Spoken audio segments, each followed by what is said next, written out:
Hello my brilliant friends, कैसे हो? Welcome to Brainex academy. आज का हमारा सेशन है क्लास 12 और the subject is organisation of commerce and management, chapter number 1, session number 2। तो इन द लास्ट सेशन हमने देखा था nature of management principles. Now in today's session we are going to continue with the significance of management principles, means the importance of management principles। तो शुरू करते हैं। First point है provides useful insight to managers। With the help of management principles, the managers can understand the organization better। क्या लिखा है यहाँ पे कि with the help of management principles, management मतलब मैनेजर्स मैनेजमेंट प्रिंसिपल्स का स्टडी करते हैं, उसका एनालिसिस करते हैं, तो उससे क्या होता है, they can understand their own organisation in a better way, in a proper way, और भी अच्छी तरीके से उनकी खुद की ऑर्गेनाइजेशन क्या है वो उनको समझ में आता है। They can also understand the situations and difficulties with the study of management principles. हमारी ऑर्गेनाइजेशन में कौन सी डिफ़िकल्टीज आती है, कौन से प्रॉब्लम्स आते हैं। So to overcome these problems और to understand these problems, first you have to study and analysis the management principles. तो अगर कोई मैनेजर ने मैनेजमेंट प्रिंसिपल्स का एनालिसिस किया, उसका स्टडी किया, तो क्या होता है, they can understand the situations in and the difficulties in the organisation in a proper way, मतलब वो ईजी हो जाता है उनके लिए। These principles are based on the experience of professional people। मतलब ये जो principles है वो कैसे हुए हैं, कैसे तैयार हुए हैं, तो these are the nothing but the experience of professional people। मतलब ये जो प्रिपेयर किया है, ये जो मैनेजमेंट के प्रिंसिपल्स है वो जिन लोगों ने क्रिएट किए हैं, वो जहाँ से डेवलप हुए हैं, वो कौन से बेसिस पे डेवलप हुए हैं, मतलब these are the basis of the experience of professional people। So the managers can find out the solution on various problems। Organizations में जो भी कोई difficulties आती है, तो इन मैनेजमेंट प्रिंसिपल्स के हिसाब से, उनके हेल्प से, उनके गाइडेंस से ये जो मैनेजर्स है वो इजीली वो प्रॉब्लम्स पे सॉल्यूशन फाइंड आउट कर सकते हैं। तो ये था provides useful insight to managers. मतलब ये जो प्रिंसिपल्स है वो मैनेजर को हेल्प करते हैं, उनको गाइड करते हैं डिफ़िकल्टीज को फाइट करने में, उनको ओवरकम करने में। Now next point is scientific decisions. Scientific decision means systematic and balanced decision. पहले तो व्हाट इज साइंटिफिक डिसीजन, ये क्या होता है, कोई सिस्टमैटिकली और balance, it should be balanced decision, not biased. किसी के भी अपने खुद के कंक्लूजन पे वो डिसीजन नहीं होता है, पूरे सिचुएशन का स्टडी करके, उसका एनालिसिस करके जो डिसीजन बैलेंस लेवल पे लिया जाता है उनको हम बोलेंगे balance and scientific decision. Managers get trained with the help of management principles and take scientific decisions. पहले आप मैनेजमेंट प्रिंसिपल्स क्या है उनको अंडरस्टैंड करो। You try to understand what are management principles, each and every management principle में क्या लिखा है। Try to understand each and every management principle very thoroughly, very keenly, so that उनको ट्रेनिंग मिलता है मैनेजर्स को। ये ट्रेनिंग कौन देता है, management principles. So they can take the scientific decisions very efficiently, very effectively। Managers can analyze various situations and find the alternatives to get the desired results with the use of scientific decisions। अगर scientific मतलब balance decision आपने लिया तो automatically क्या होगा, कैसे लेते हैं वो balance decision. First of all they study the management principles, after that they analyze the situation in the organization in very effective and very keenly, and on that basis, on that conclusion, they take the scientific decision. तो इसके लिए guidance किसका मिला manager को? Management principles का. तो यहाँ पे भी इम्पोर्टेंस हमको दिखाई देता है कि कैसे साइंटिफिक डिसीजन लेने में मैनेजमेंट प्रिंसिपल्स मैनेजर्स की हेल्प करते हैं, उनको गाइड करते हैं. Now the next point is helpful in efficient utilisation of resources. ये तो 11th स्टैंडर्ड से आप देख रहे हो, पढ़ रहे हो कि resources are scarce but their utilisation must be optimum, means efficient. तो इसी पर बेस्ड ये सेंटेंस है, ये पॉइंट है. Every organisation uses 2 types of resources. Physical resources, उसमें क्या आता है? Includes money, material and machine. 3 M's. It includes 3 M's. Physical resources means 3 M's: money, material and machine. And human resources, that is manpower. 3 M's are there in physical resources, 1 M is there in human resources. मतलब कोई भी organisation क्या क्या use करता है? 2 types of resources they use. One is physical resources and another is human resources. The management focuses on optimum use of these resources by maintaining balance between them and controls the wastage of resources. Resources को use करना है, लेकिन कैसे? उसको control भी करना है, उनको मैनेज भी करना है. Optimum utilisation mean efficient utilisation of resources must be there to avoid, to minimize the wastage of resource. कोई भी रिसोर्स, फिर चाहे वो फिजिकल हो या ह्यूमन हो, वेस्ट नहीं होना चाहिए. मतलब कैसे? In case of human resource you have to make sure that कोई भी रिसोर्स आइडल नहीं बैठना है. मतलब ऐसा नहीं कि उसको काम ही नहीं है, नहीं, उसको तुमको काम देना ही है. वैसे ही फिजिकल रिसोर्सेज में क्या आता है? Money, material and machine. कोई भी मशीन है, मटेरियल है, वो वेस्ट नहीं जाना चाहिए. मटेरियल वेस्ट नहीं जाना चाहिए. मशीन का अच्छे से अच्छा यूज होना चाहिए. तो ये हुआ optimum utilisation of resources. For healthy working environment and to maintain discipline in the managers use the principles of management. क्या होता है कि हेल्दी वर्किंग एनवायरनमेंट, आपको हेल्दी एनवायरनमेंट अगर ऑर्गेनाइजेशन में रखना है, फ्रेंडली, हेल्दी, सो दैट तुम्हारा प्रोडक्शन भी यूं हो जाएगा. And to maintain discipline the managers use the principles of management. मतलब हेल्दी एटमॉस्फेयर के साथ तुमको डिसिप्लिन भी मेंटेन करना है. इन 2 चीज़ों का भी बैलेंस होना चाहिए ऑर्गेनाइजेशन में. इससे क्या होगा? The managers use the principles of management. इससे क्या होगा? प्रोडक्टिविटी भी बढ़ेगा. लेकिन इसके लिए तुमको मदद कौन करेगा? गाइड कौन करेगा? तो हम मैनेजर को गाइड करेंगे, ये principles of management.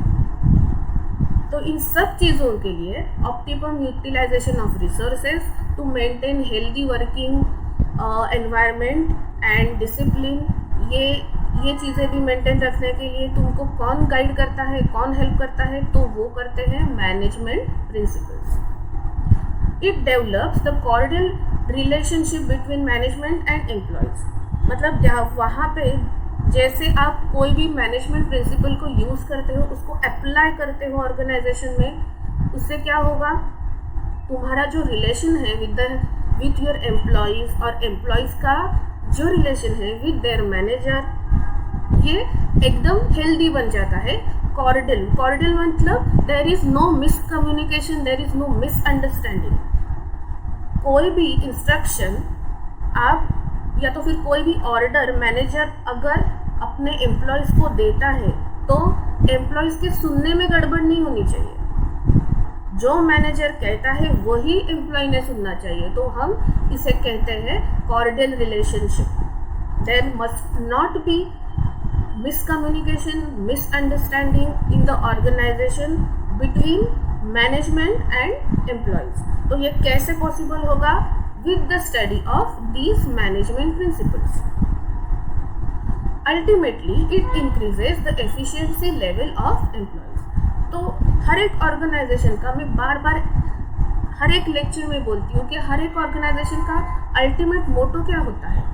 To increase the profitability. तो ये कैसे अचीव कर सकते हैं हम? With the study of these management principles. Now the next point is understanding social responsibility. Management principles not only handle the resources effectively but also guide the management in understanding social responsibility of organization. ये जो management principles है वो ऐसे बनाए गए हैं कि वो सिर्फ एक गाइड नहीं करते मैनेजमेंट को प्रॉफिटेबिलिटी बढ़ाने में, लेकिन वो और उसके साथ क्या रिस्पॉन्सिबिलिटी प्ले करते हैं? They make the managers understand the social responsibility of manager or the organization towards the society. मतलब तुम्हारा कोई भी प्रोडक्ट है वो ऐसे अनहेल्दी या तो फिर ऐसा इफेक्टिव होना चाहिए ऑर्गेनाइजेशन के लिए. एक सिंपल सा एग्जांपल देती हूँ. अगर सोशल रिस्पॉन्सिबिलिटी क्या होता है कि उसमें फॉर एग्जांपल तुम्हारा कोई भी प्रोडक्ट अगर हानिकारक हो रहा है मार्केट के लिए तो it should not be there. ऐसा नहीं होना चाहिए. तो ये रहा तुम्हारा social responsibility towards the society.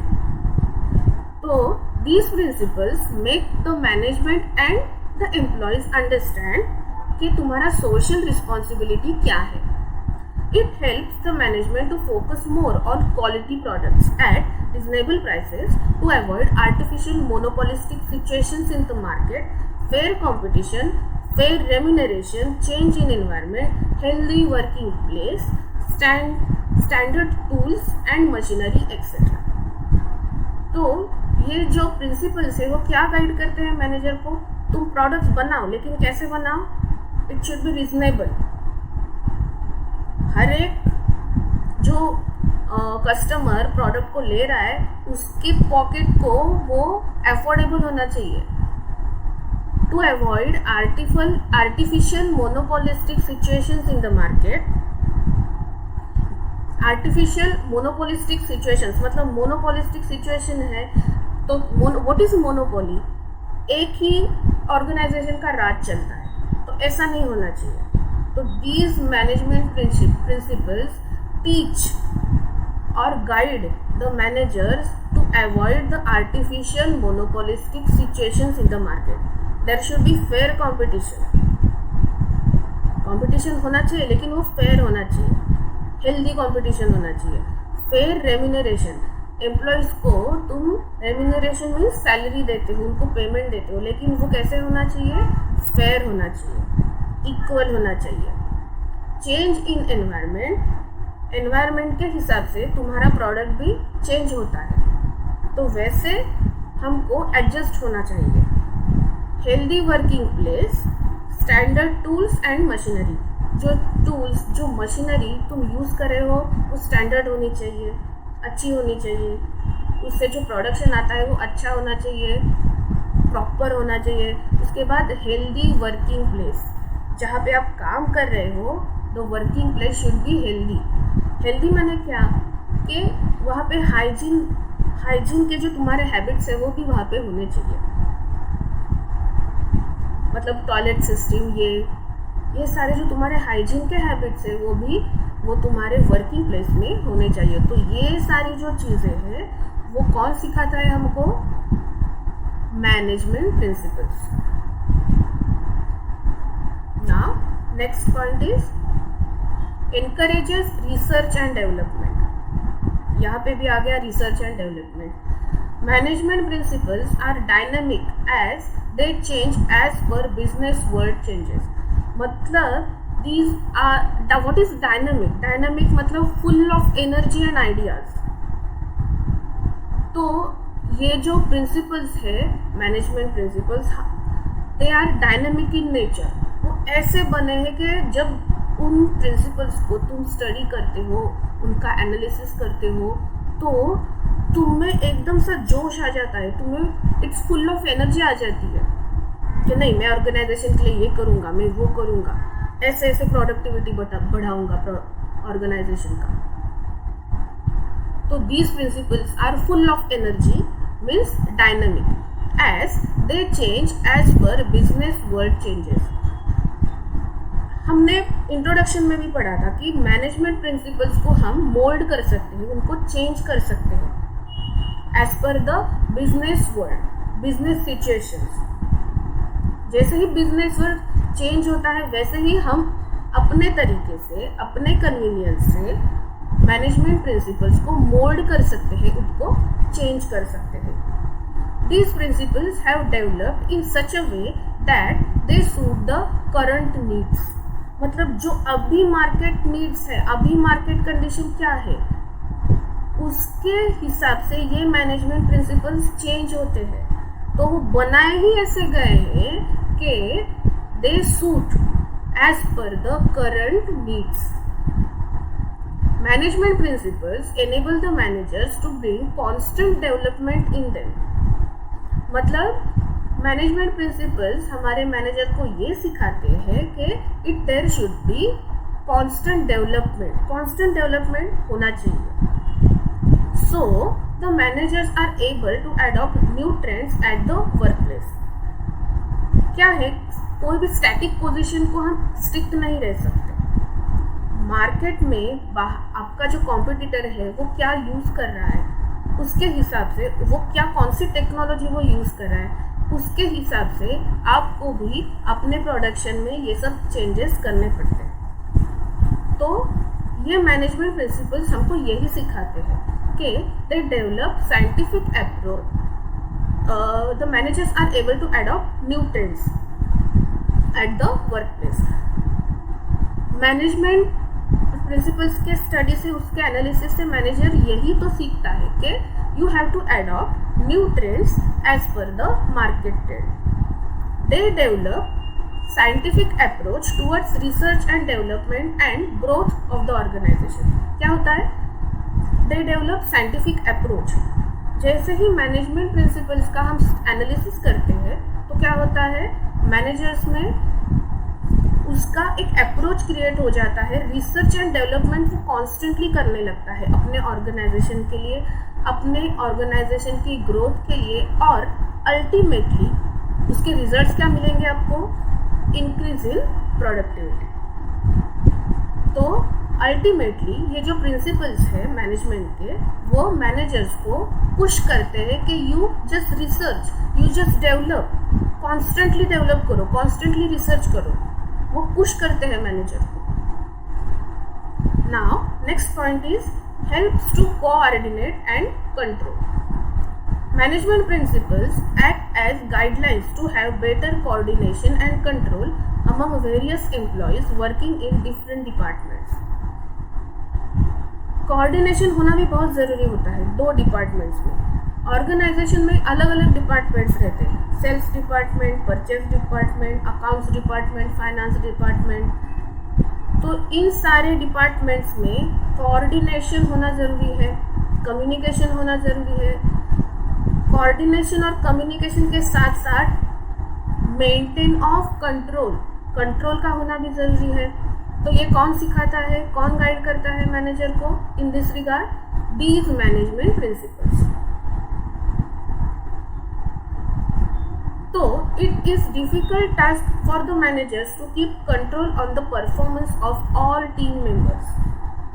अलग अलग डिपार्टमेंट्स में अलग अलग,